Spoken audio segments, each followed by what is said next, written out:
Just real quick, since I've got these two Mustangs parked inside the garage right next to each other, I thought it'd be fun to compare the exhaust sound from them. This one here has the stock exhaust. It does have Pacesetter tubular headers on it. And this one here has Flowmaster 50 dual exhaust, true dual, and it also has the stock. The single port engines for some reason actually had tubular headers. So the headers are pretty much the same between these two cars, interestingly enough. Just that this one here is going to have the stock 2¼ inch with the baffled muffler in it, and this one's going to have Flowmaster 50s. 50s are chambered mufflers with a resonant chamber in them to cut down drone. I think they're great sounding mufflers, and it's got, of course, 2½ inch dual exhaust. Enough yapping. Let's go ahead and start the cars up, and we'll listen to how they sound. Sorry, this is through my little action cam. It's stereo. It does have 2 mics, but it is what it is.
So if it wasn't obvious, both of those were started up cold, which means that they were still in cold enrichment mode. So if you saw any black smoke in there, I don't know, I wasn't behind them, but if you saw any, neither one of them is burning oil in any appreciable amount, but they would have been a little bit dark smoke because of the cold enrichment mode that the motors were in.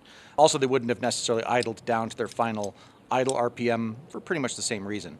But that's what they sound like. I revved them both up to 4,000 RPM. In the case of this one here, when it's in neutral, it won't rev faster than that on purpose. In the case of this one here, I just decided to limit it to 4,000. So the fastest you would have heard them is 4K.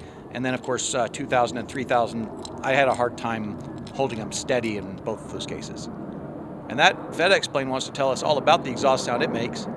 Anyway, if you want to hear more from me, there's one more thing you might notice.